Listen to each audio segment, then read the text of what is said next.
Fala, galera! Sejam muito bem-vindos a mais um episódio do... Finalmente Residente! Que isso, locutor? De onde veio essa voz? Tirei 1% de energia que eu tinha, mas o Finalmente Residente é um podcast para entrevistar quem acabou de sair ou está saindo das especialidades para ter um papo retíssimo e sincero sobre mercado, possibilidades, programas sobre essa especialidade e tudo mais. De vez em quando uma cosita a mais, né, John? Sim. A gente não fica só nas especialidades, a gente já tá na nossa 4ª temporada. Eu vou falar isso em todos os episódios, que eu tô muito orgulhosa, na realidade. E nas últimas 3 temporadas a gente falou de várias especialidades de acesso direto. A gente agora, nessa 4ª temporada, tá pegando algumas especialidades que a gente já conversou, mas de outras instituições agora, então para ter até te dá um poder maior de decisão ali quando você escolher quais são as especialidades, qual é a especialidade que você quer e onde você vai prestar sua residência. Mas também tem outros episódios sobre mercado, sobre o papel, cara, de tudo que a gente conversou um pouco, né? Conversamos de academicismo, conversamos de carreira acadêmica, no caso. Especialidade que a galera fala que ganha bem. Vamos ver se ganha bem mesmo, que a qualidade de vida é boa. O que, hoje? Hoje. Hoje. Vamos conversar hoje. Pô, eu imagino que seja meio puxada a qualidade de vida. Acho que ele trabalha bastante, hein? É a minha impressão. É uma especialidade que... Às vezes a galera não se liga tanto que é uma especialidade, né? A gente teve essa conversa com o nosso entrevistado. Eu levei esse... Na verdade, não foi nem esse choque que eu levei. A gente vai conversar ao longo do episódio quais foram as descobertas que a gente fez convivendo com essa peça aqui. Fala aí, se apresenta, querido. Nosso amigo aqui já, né? Por isso que eu tô zoando. E o episódio hoje é sobre o quê? Mas tá no título já. Qual é? Tá no título, a galera já sabe, endoscopia. Endoscopias. Vamos lá, Brunão, manda aí. Brunão, Fala, pessoal. Tudo bem? Então, para quem não me conhece, eu sou o Bruno, sou médico formado na Universidade Federal de Santa Catarina, sim, porque o endoscopista também é médico. E vim para São Paulo fazer residência de clínica médica na Santa Casa. E depois da clínica médica, acabei optando por fazer endoscopia. Uma coisa que muita gente me pergunta é, mas dá para fazer endoscopia logo depois da clínica médica? Pois é, isso eu também fui descobrir mais tarde na vida profissional, mas dá sim, e esse foi o caminho que eu acabei optando. Esse foi o meu choque quando eu conheci Bruno, que eu falei, mas não tem que fazer gastro? Que acho que você deve ouvir isso um pouquinho, né? Eu escuto bastante, e não tem que fazer gastro, justamente clínica médica e cirurgia, eles são os pré-requisitos, né? Então, a gente acabou optando por pular essa etapa. Massa. Inclusive, Bruno, eu acho que a primeira pergunta, eu queria uma análise tua a respeito de como que tu vê hoje, agora praticamente formado em endoscopia, desses dois caminhos de ter acesso a essa especialidade, né? Como que se analisa? Eu adoro que o John faz isso aqui parecer uma prova, né? Eu quero uma análise. Só me entregue um artigo em 30 letras. 15 linhas, por favor. Enem. Não, mas bem papo reto mesmo, assim. O que você acha? Mete o papo. Então, eu tinha o preconceito de que eu achava que endoscopia, a pessoa, o caminho habitual seria sair da cirurgia, porque eu ligava muito a uma especialidade de cirurgiões, é o que a gente vê, de fato, tem bastante pessoas envolvidas com a cirurgia no meio. Tem uma influência da UFSC, isso? Tem também. Tá ligado. E até porque os casos clínicos muitas vezes são acompanhados pela equipe de cirurgia, né? Então, e outra ideia que a gente tem é que são pessoas que vieram da gastro. Então, basicamente, eram esses dois caminhos que a gente via inicialmente. Ou fez cirurgia e vai para endoscopia, ou faz clínica, gastro e acaba indo fazer a endoscopia de forma complementar. Mas hoje eu vejo que não, assim, as duas formas de acesso são equivalentes no final, isso não vai alterar o seu resultado.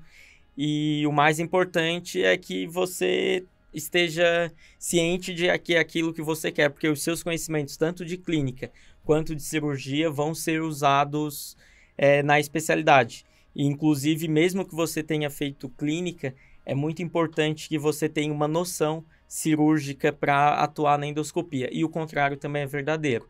Então, mesmo o cirurgião tem que ter uma boa noção de gastro, de clínica médica, para fazer um bom serviço de endoscopia. Então, é uma especialidade que realmente fica no meio do caminho. E talvez por isso também que eu tenha escolhido endoscopia, porque eu sempre fiquei no meio do caminho entre clínica e cirurgia. Então acabou que foi uma especialidade que me complementou nesse aspecto. A primeira grande dica aí do programa, né? A galera que tá ouvindo, que já tá na clínica, ou pensa em fazer clínica, ou tá na dúvida, às vezes ainda é 4º, 5º ano, fica na dúvida entre as duas, olha aí, tem um bom caminho. Temos aí. Ô, Brunão, da onde veio endoscopia? Assim, como que foi essa descoberta? Quando que você teve contato e começou a considerar isso ser seu resto da vida, né?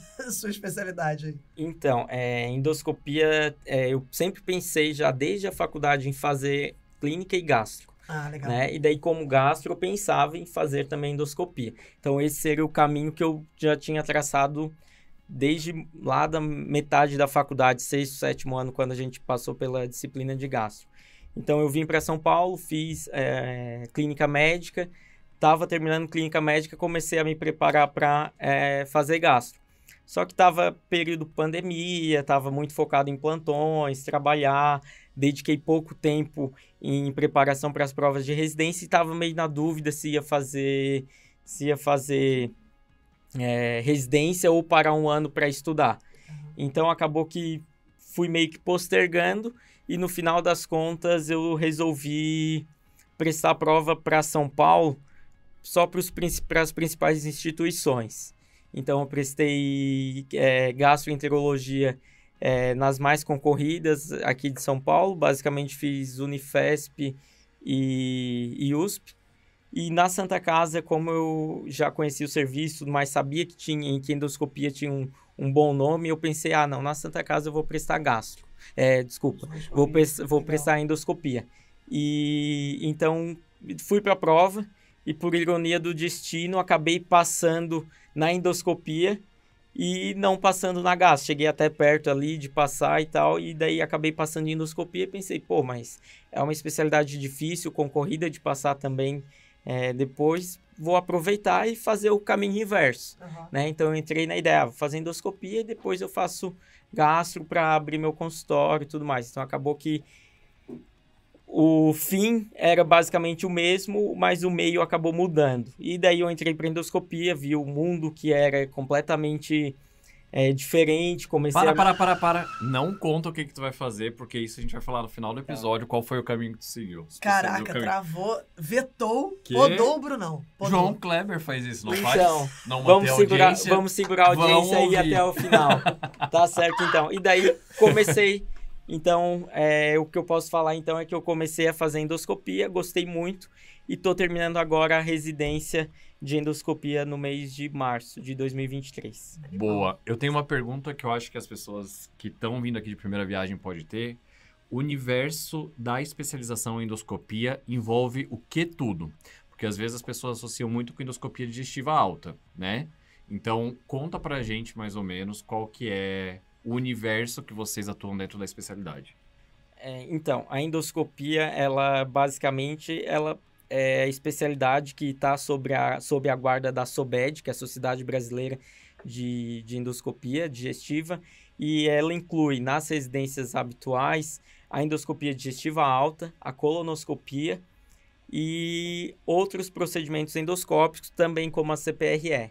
Né? Então, a gente acaba tratando essas 3 modalidades endoscópicas. Dentro da endoscopia, existem algumas subdivisões. Por exemplo, existe o ultrassom endoscópico, né, que tem crescido bastante. Existe a enteroscopia, que é uma forma diferente aí da endoscopia, com o objetivo de visualização de delgado. A cápsula endoscópica também acaba estando sob o guarda-chuva da endoscopia. Então, isso tudo são áreas de atuação que a gente tem. Uma característica especial da Santa Casa, que foi um dos motivos também que me incentivou a fazer endoscopia nessa instituição, é que sob o guarda-chuva da residência de endoscopia está também a broncoscopia. Então, ali a gente tem uma formação em via aérea também muito boa, muito reconhecida, com profissionais que são aí nacionalmente conhecidos pela atuação em via aérea. Então, tem essa vantagem que não é comum nas outras residências de endoscopia. Pelo menos as que eu fui pesquisar não incluíam via aérea. É uma coisa mais relacionada à Santa Casa pela história da formação da especialidade, que começou com uma endoscopia peroral, que fazia basicamente endoscopia digestiva e respiratória. Legal. Então, esse Bem é o maneiro. guarda-chuva Legal. da especialidade. Você comentou de outras especialidades, de outras residências de endoscopia. Você tem uma ideia, assim, que outros serviços oferecem a residência de endoscopia? Aqui em São Paulo guarda aí a maior parte das residências de endoscopia do país. Então, é muito comum. Tanto que aqui é uma residência comum, mas fora de São Paulo, talvez as pessoas não conheçam ou não tenham conhecimento da residência de endoscopia. Né? Mas aqui em São Paulo a gente tem as grandes instituições, né? Tem Santa Casa, HC, Unifesp, o IANSP, tem os hospitais particulares, Sírio-Libanês, talvez o Einstein tenha, não tenho certeza, tem o 9 de Julho, tem Lefort também, então assim, tem vários hospitais, principalmente particulares, Oswaldo Cruz, então tem um leque bem amplo, bem amplo de formação de endoscopistas. Na verdade, são centros de treinamento da SOBED, nem todos esses entram como característica de residência de endoscopia. Alguns deles ficam como aquela especialização, que é basicamente a mesma carga horária, e no final tu faz a prova de título da SOBED, que é a nossa sociedade. Entendi. E me diz uma coisa, todas elas admitem como um acesso de pré-requisito de clínica e cirurgia sem a necessidade de gasto, inclusive do HC, do Sírio e tudo mais. Sim. Todas elas têm esse pré-requisito, né, que faz parte aí do MEC. Toda residência de endoscopia tem esse pré-requisito. A Santa Casa, de novo, mais uma especialidade dela, é que a Santa Casa permite pediatria também. Então, a gente tem... Joana? Aí, achei meu R+. A gente tem bastante... Todo ano tem algum residente que é da pediatria ou... Na pediatria segue aquele mesmo esquema. Muita gente faz gastroped e acaba fazendo endoscopia depois. Até porque dentro da pediatria em si não existe a endoscopia pediátrica. Ela acaba indo para o guarda-chuva também da endoscopia e os procedimentos endoscópicos. Então, na residência, a gente faz muita endoscopia pediátrica na Santa Casa também. Então, Pode tem esse viés aí. Pode ser o início de uma carreira promissora e vanguardista na pediatria. Dá pra entrar direto, não precisa fazer gasto. Pediatria sem gasto pede. Tá bom, então até o final do episódio, quando você falar o quanto ganha, eu vou decidir se é isso. Talvez isso te dê não te incentive muito, sem mas spoilers. A gente vai ver, sem spoiler. Ô, Bruno, eu tô te observando aqui, eu tô vendo que você virou um cara de muito sucesso. Queria que você mencionasse quem foi o teu monitor de raciocínio clínico. Essa parte do sucesso é questionável, mas eu tinha um monitor de raciocínio clínico que me deu vários insights aí de vida, e o nome dele era John. Eu pensei que tava falando Alexandre. Não, achei que você ia falar outro, Alexandre. Não, o Alexandre acabou não sendo meu monitor.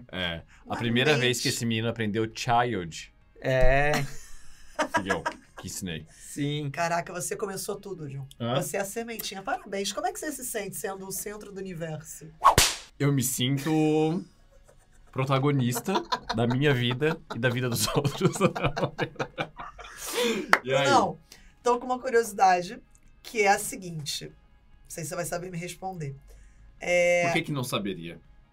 Porque não necessariamente... eu acho que sim, mas não necessariamente isso é uma parada que ele vai saber. Quantos procedimentos você fez na residência? Em média, assim, por alto.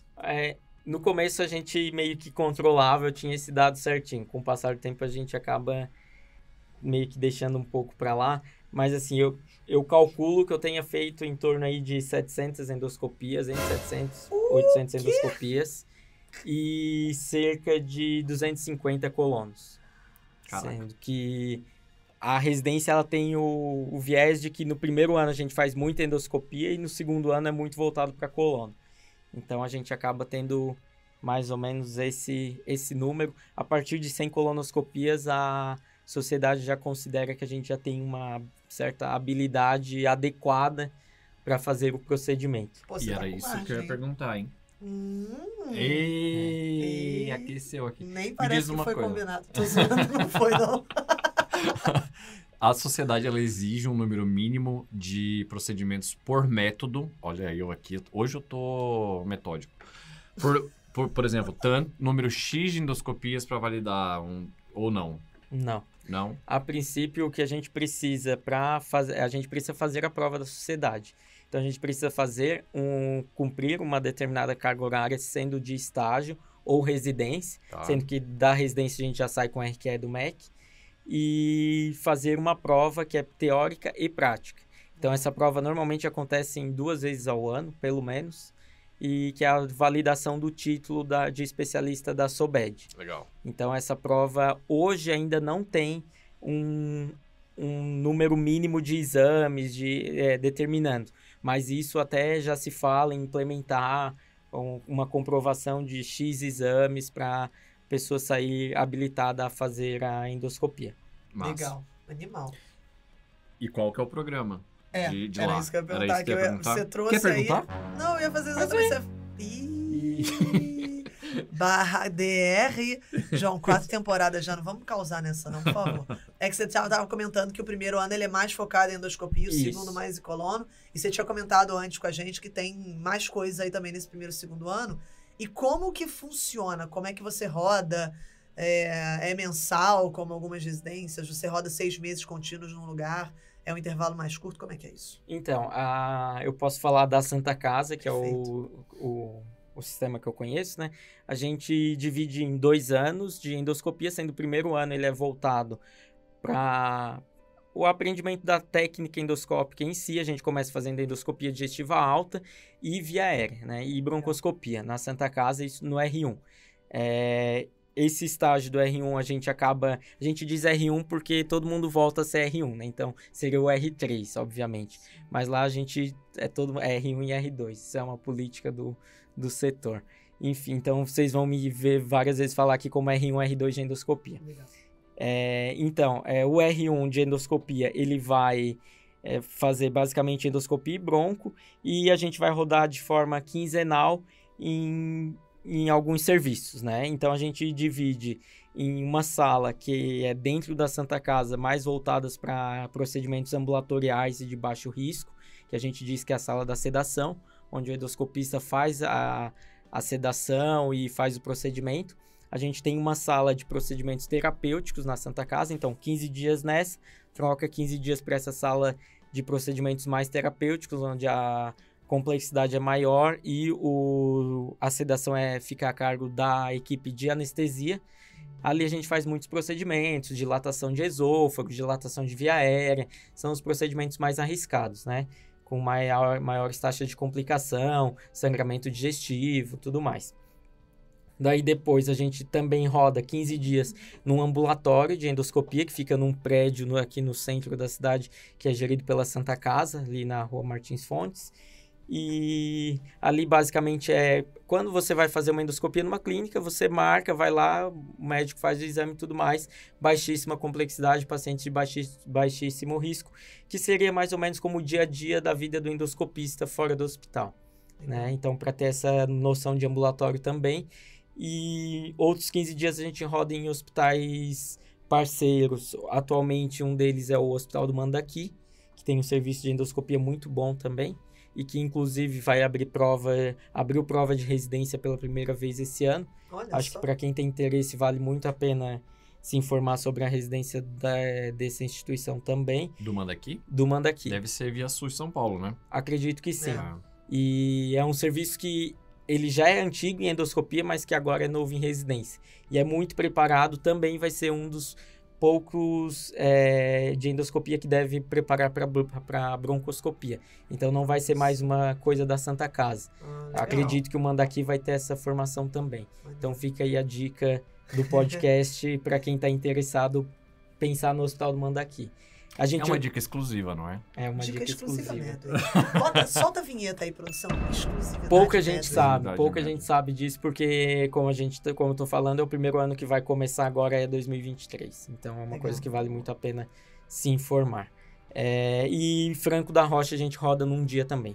Num desses dias, de quando tá no Mandaqui, num dos dias vai para Franco da Rocha, Ah, tá. que é um hospital no interior aqui de São Paulo, perto de São Paulo, mas na periferia, e que também é muito bom assim para a gente ter noção de como funciona a vida do profissional fora de São Paulo e no serviço hospitalar não tão especializado, que não tenha toda a estrutura que costuma ter aqui. Massa. Então a gente aprende a se virar como tem que ser, né? Pra vida.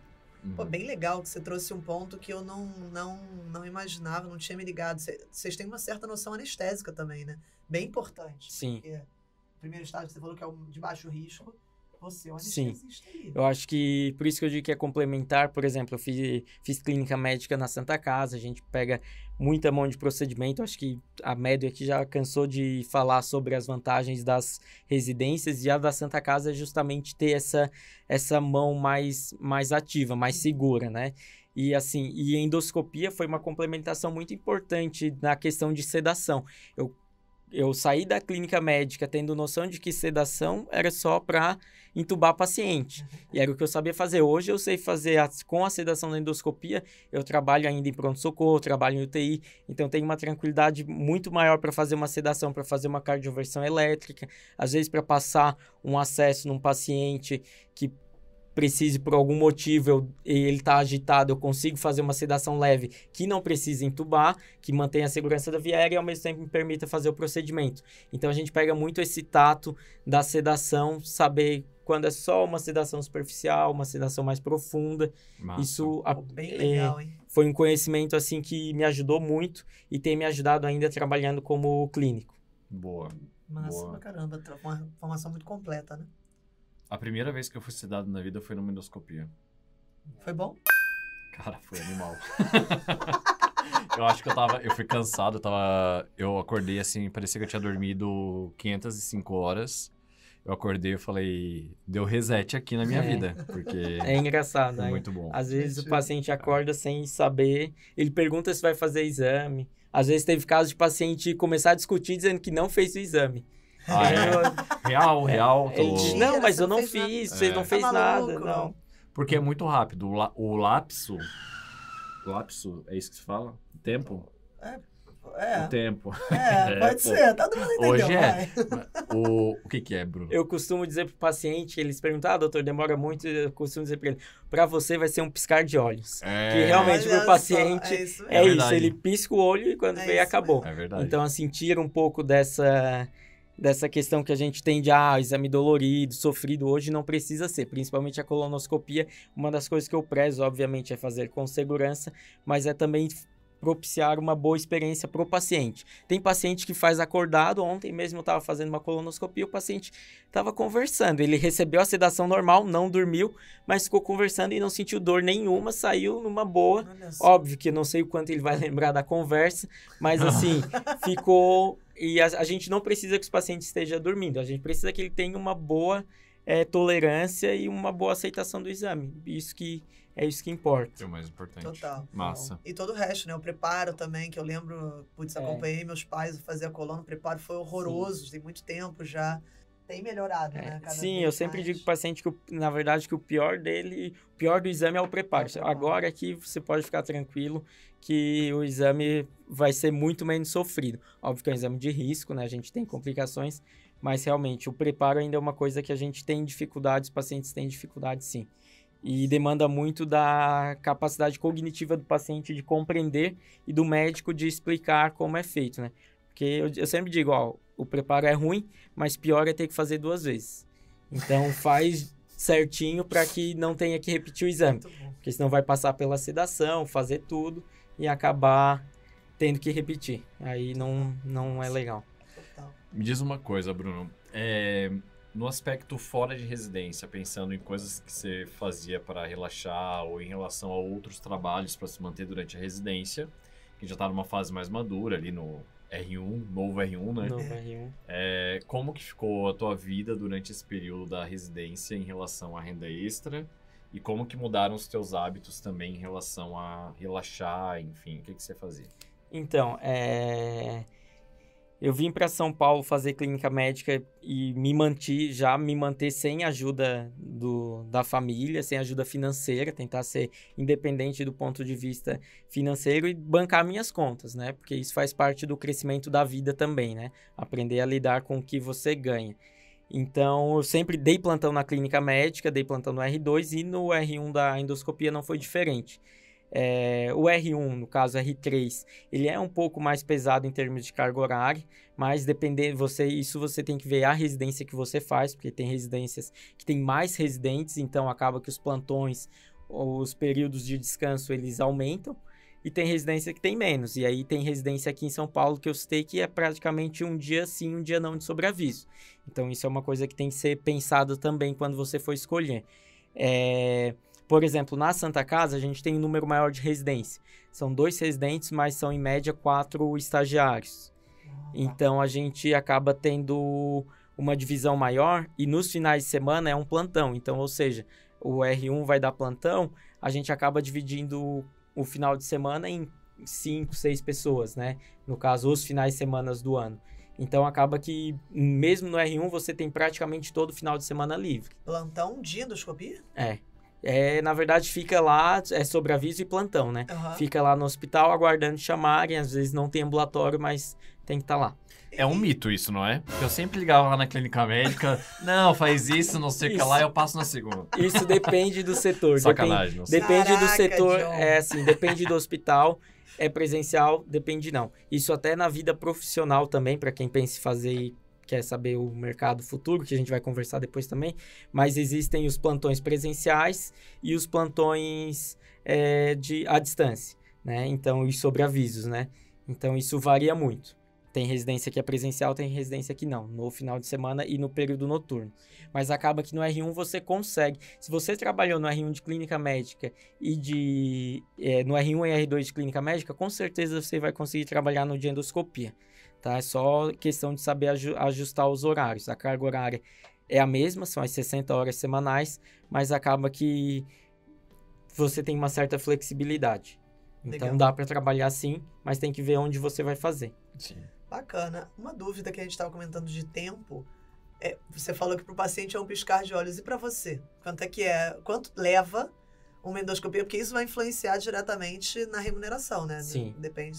Cada exame você vai receber A gente acaba ganhando, principalmente aqui no mercado de São Paulo, a gente acaba recebendo muitas vezes por produção, né? Uhum. Então, a gente acaba tendo uma agenda de exames e vai fazendo. Uma endoscopia diagnóstica de paciente que tem uma queixa de dispepsia, não encontra nada de alterado, leva em torno aí até 20 minutos entre colocar o paciente na sala, sedar e ele acordar. Legal. Então, o intervalo, e você bater o laudo, o intervalo do procedimento em si, do total, é mais ou menos 20 minutos. Uhum. Entre botar na sala, preparar, conversar com o paciente, sedar, fazer o exame e bater o laudo.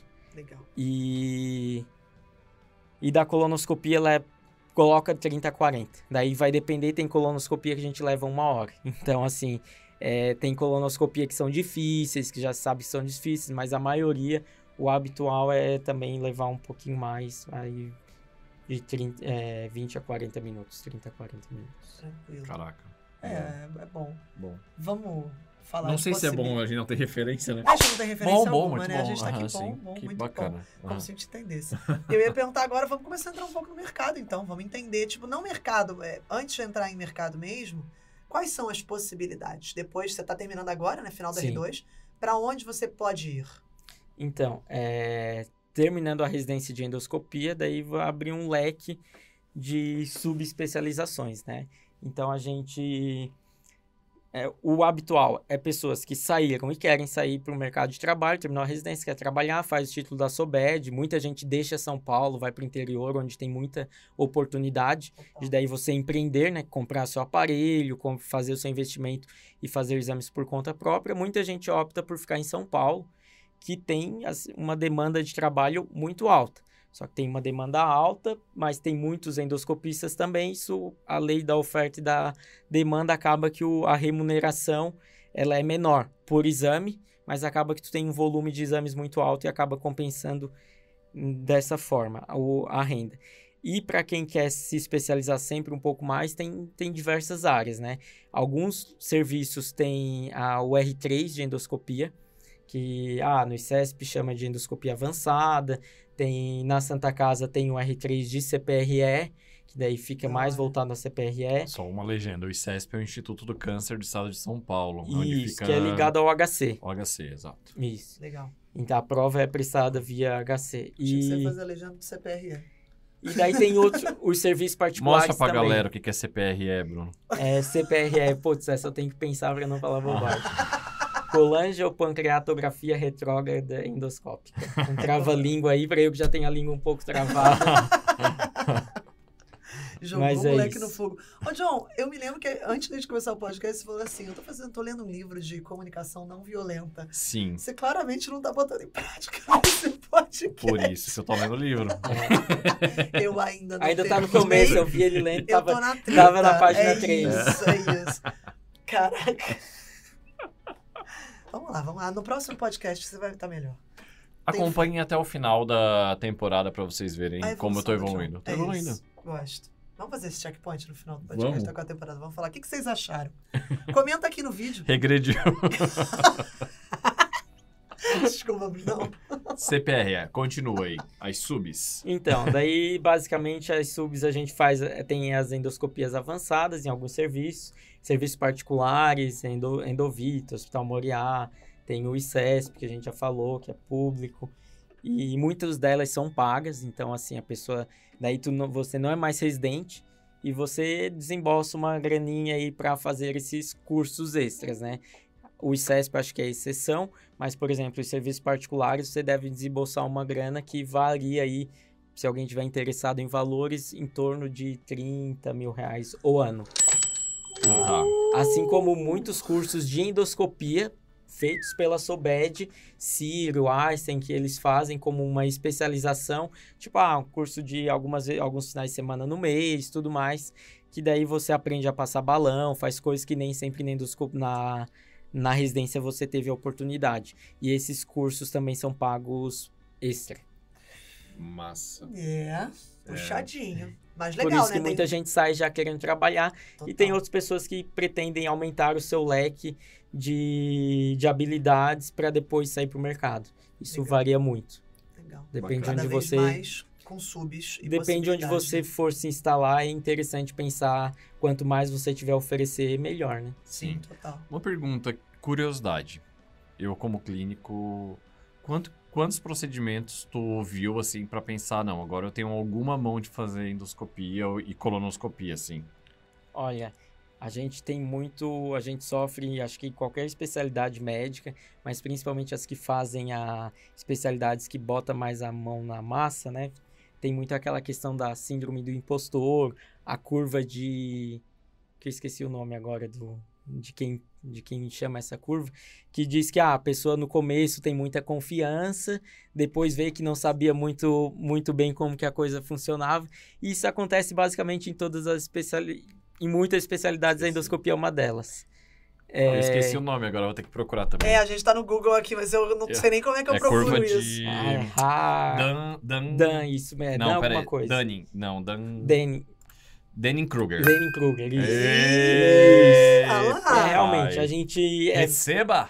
Então, daí assim... Receba. A gente começa a fazer endoscopia, daí passa lá 2 meses fazendo exame e acha, não, agora eu já sou bom.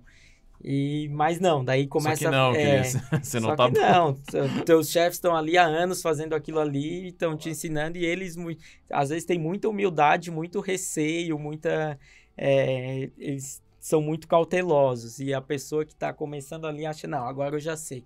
Então a gente passa por isso também, né? Mas acho que em questão de 3 meses na endoscopia, a gente já começa a ter uma certa confiança de fazer um exame simples, diagnóstico. Daí isso vai aumentando com o passar do tempo. A terapia, ela demora, a curva de aprendizado é maior, você tem que ter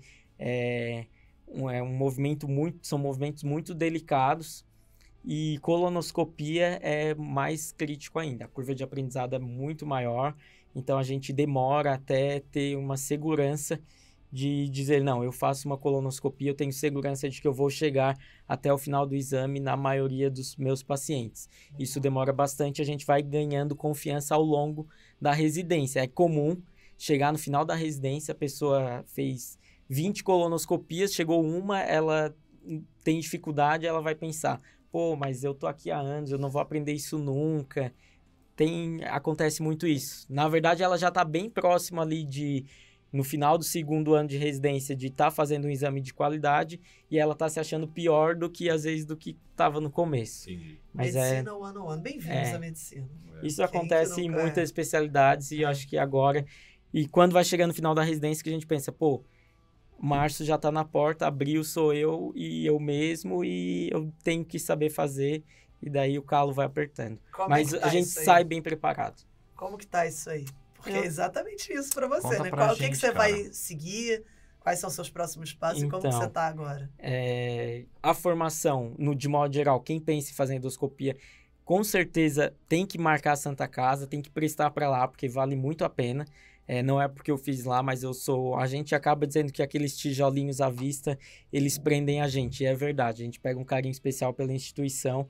Então, tenho muito orgulho de ter feito endoscopia lá e recomendo, se você vai fazer endoscopia, pense com carinho na Santa Casa, tá? E agora, eu me sinto relativamente bem preparado para o mercado pela qualidade do ensino que eu tive, mas, obviamente, a gente tem muito receio porque agora a vida muda completamente, a responsabilidade é outra, a gente não vai ter nossos mentores ali, né, para nos auxiliar, mas as portas vão se abrindo. As portas se abrem de maneira relativamente rápida, assim, na especialidade. Então, eu estou bem tranquilo quanto a isso. E sobre a questão de especialização, eu acabei optando por fazer CPRE. Então, como eu falei, os tijolinhos, eles prendem a gente. Eu vou ficar mais um ano na Santa Casa, vai ser meu 5º ano agora. Eu vou fazer CPRE.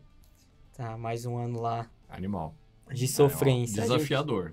Total. A gente sofre, mas ama. Infelizmente, a Santa Casa é isso.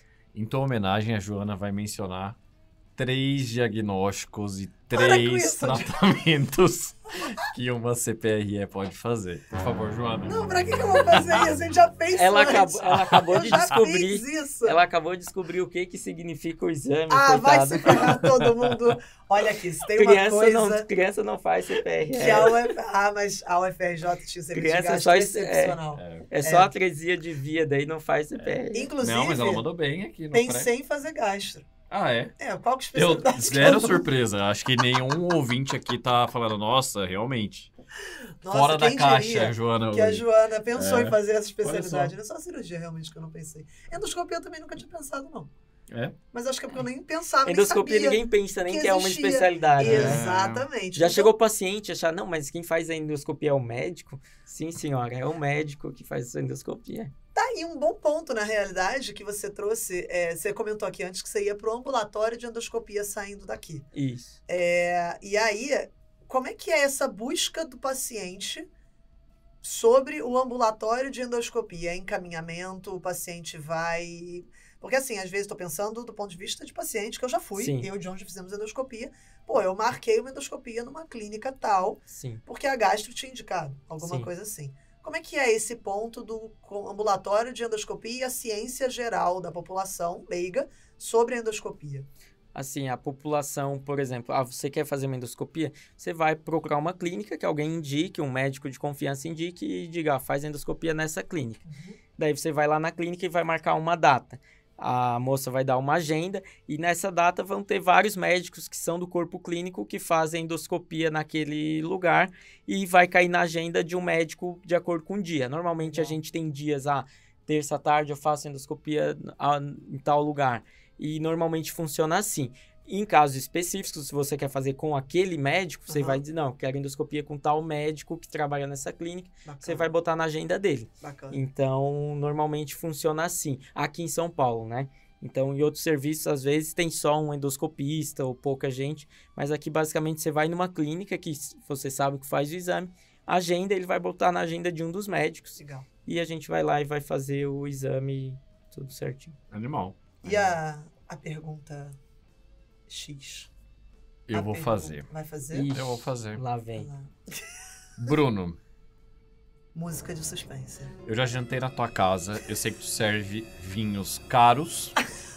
E eu quero saber... Peraí, vamos só botar contexto? Quem é o Bruno, né? Por que, Quem que que o é Bruno o é tão Bruno? próximo? Por que, Bruno? Por que o John janta na Então- casa do Bruno? Por Então, quê? Porque Boa. eu tenho uma uma ligação muito forte com a Medway já. Desde quando a Medway nasceu, Tava de a fralda. Medway estava na incubadora e eu já ficava... Literalmente. E eu já ficava na casa aí de donos, né, sócios da empresa. Então, a gente fez faculdade com o Alexandre Remor, na mesma faculdade, né, eu sou contemporâneo de turma da irmã dela, a Beatriz, e a minha digníssima noiva, ela é uma das funcionárias mais antigas da Medway, Carol, Ana Caroline da Clínica, um beijo, te amo, minha vida. Oh, meu Deus! Então, assim, a Medway, desde que a gente chegou em São Paulo, antes mesmo de entrar em São Paulo, quando a gente vinha fazer as provas e ficou hospedado já na casa do Alexandre, a Medway já estava ali nas nossas vidas, indiretamente. Maravilhoso, que aí já viu a aulinha de clínica, Carol brilha, nossa Ana K, perfeita. Já também tá virando nossa intensivista aqui agora, tá fazendo intensiva no HC, sofrendo um pouquinho de novo. E é isso aí, maravilhoso. E aí Não tem nem juntou as palavras. amizades, acabam se construindo no ciclo de trabalho. A Florianópolis está dominando o mundo, né? A UFSC vem para cá em UFSC peso. vem com Não. tudo. Daí- Existe um nepotismo nessa empresa, eu vou fazer essa denúncia aqui. Então, Só tem UFSC nesse lugar. Tudo bem, excelente. Tá Fato. tranquilo. Tá liberado, tá liberado. É fato, não tem o que... Fato. Contra fatos não há argumentos. Mas a pergunta que não quer calar.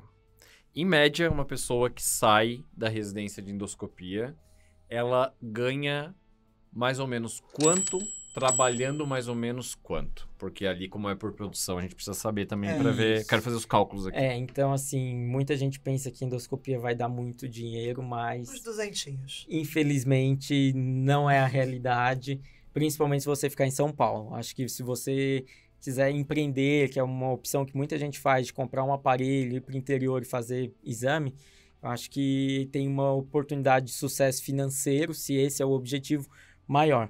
Mas em São Paulo tem muito trabalho, a gente sai durante a residência no R2, a gente já tem propostas de trabalho em clínicas, em hospitais, então assim, a demanda é muito alta, mas a oferta de profissionais também é alta, né? Então, como muitos lugares acabam contratando R2, e como eu falei, São Paulo, ele detém aí boa parte da formação dos endoscopistas, acaba que tem muita gente aqui e o valor do exame é baixo. Então, eu vou jogar aqui valores, tá? Que talvez, dependendo da época que você escute esse podcast, possa estar desatualizados, mas vocês talvez fiquem chocados. Preparem-se. Caraca, meteu o Ei, bota uma musiquinha de suspense aí na edição, por favor. Grata. Silêncio para a musiquinha entrar. Então, Não teve silêncio. não tem silêncio. Em média, assim, falando de serviços que eu tive algum contato já, né? Se oferece pro médico que faz a endoscopia ou honorário em torno aí de 50, 65, 70 reais a endoscopia diagnóstica, que é o exame que você faz o aparelho, diz o que tinha, passa o aparelho, diz o que tinha e dá o diagnóstico. Então, você acaba tendo esse valor. Para a colonoscopia, fica ali em torno de 100 a 120. E também mais o procedimento diagnóstico. Tem aí, daí você ganha por pólipos, por procedimentos, daí acaba aumentando o valor. Serviços hospitalares que pagam produção, às vezes eles vão dar um valor maior se você faz procedimentos mais específicos, como a retirada de pólipo grande, que daí envolve clipe, envolve alça quente, que a gente chama, que é bisturi elétrico. São vários procedimentos endoscópicos que vão agregando o valor ao exame. Mas um exame puro, no ambulatório, onde você só faz diagnóstico e biópsia simples, a média de valor é esse. Então, como eu falei, aqui em São Paulo a gente ganha muito por produção. Agenda cheia, trabalhar muito para poder, ao final do dia, ganhar aí um valor que muitas vezes chega próximo ao valor de um plantão de uma especialidade, seja pronto-socorro ou até de medicina intensiva. Trabalhando bem, então, assim, no mês, tirar uns 20 é plausível, 20 mil. Um pouco mais. É plausível até talvez para um pouco mais. Legal. E se a pessoa não quiser, por exemplo, viver de plantão, que é uma Sim. opção, assim, eu tenho uma filosofia, entrando mais para um lado pessoal, que eu percebi fazendo os R+, ou estudando para fazer os R+, que, na verdade, na maioria dos casos, principalmente aqui em São Paulo, fazer o R+, significa que você vai ganhar mais ou menos parecido com um recém-formado que se mata de dar plantão, só que trabalhando menos. Então, você basicamente agrega um pouco mais de valor na sua hora e não vai precisar ficar vivendo de plantão aos finais de semana futuramente, mas não necessariamente você vai ganhar muito mais que ele. Porque a gente sabe aqui que o valor do plantão em São Paulo, pagando o que paga hoje, aí, em torno de 100, 120 reais a hora, acaba sendo o que você consegue fazer depois numa especialidade, ou faz um pouco mais, só que trabalha menos horas, né? Legal. Eu tenho a mesma percepção, pelo que eu converso, assim. Eu acho que tá bem certo, bem dentro do que você falou. E o que a gente tem visto aqui também no podcast, né? É Essa é uma verdade. percepção, isso é real. Bem legal.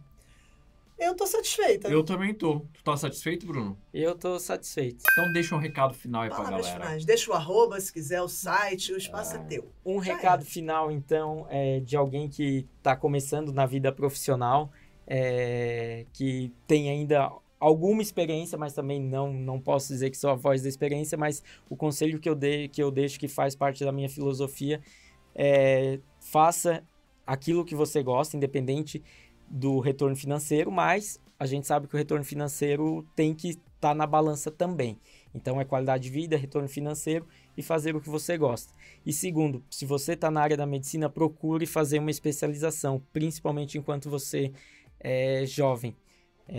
Porque lá na frente, quando você tiver 60, 70 anos, você não vai querer estar trabalhando de plantão, de pronto-socorro, tu vai estar querendo ter uma vida mais autônoma. Mesmo que hoje você tenha aquele sangue nos olhos de querer salvar vidas, pense que futuramente talvez você queira ter um pouco de tranquilidade, tanto profissional quanto financeira. Eu acho que fazer uma especialização naquilo que você gosta, independente se vai dar muito ou pouco dinheiro agora, independente se hoje você vai ter que ganhar pouco por conta da residência, eu acho que é um investimento no futuro, na sua formação, e eu acho que é isso que você tem a ganhar. É muito mais fácil sair da faculdade, financiar um carro, um apartamento e dar um monte de plantão, mas eu acho que lá na frente você pode estar comprometendo o seu eu, mas o seu eu futuro, sua qualidade de vida no futuro, tá? Porque talvez a pessoa que você seja daqui a 15, 20 anos não pense como você pensa hoje.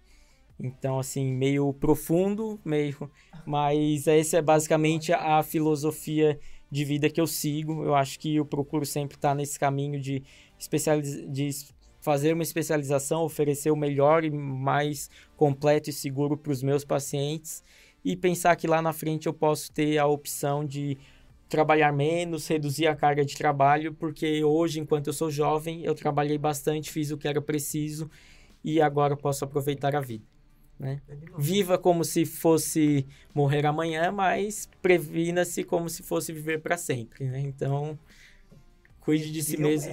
Então, esse basicamente é o meu lema de vida, tá? Então, é isso.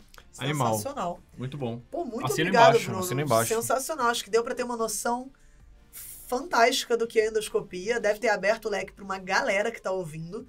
Porque, de fato, sem esse conhecimento, você não sabe nem que caminho você vai escolher, né? Que então, bom. E achei bem animal. Obrigada. Deixar aí... tem muito mais coisas para falar sobre o mundo, muito mais detalhes, tudo mais. Se alguém tiver alguma dúvida, tiver realmente interessado aí em conhecer mais sobre a especialidade, eu fico aí, me coloco à disposição da Medway.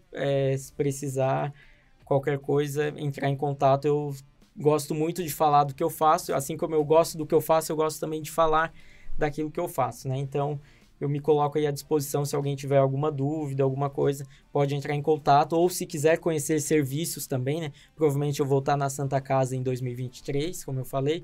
Se quiser conhecer o serviço e tudo mais, aí a gente está sempre à disposição, tá certo? Se tiver alguma dúvida, manda mensagem lá no @medway.residenciamédica, nosso Instagram, ou deixa um recado aqui, deixa um comentário aqui no site, se você estiver assistindo no YouTube, né? Se você estiver no Spotify, etc. Cata a gente no Insta. Se estiver no YouTube, deixa um comentário, entra em contato com a gente responde todo mundo. Procura a gente nas nossas redes sociais individuais, né? @mresende com z.jo e @johnml com DJONML. Muito bom. A galera vai errar com certeza. Mais ou menos, a galera né? vai errar com certeza. Coisa de meu pai. Beijo, pai. Caraca, não tem um dia que o John não dá uma bola fora. Na moral, vai melhorar até o final. Vai. Da comunicação não violenta vai melhorar. Vai. Tenho fé, John. E eu tenho que ler esse livro também. E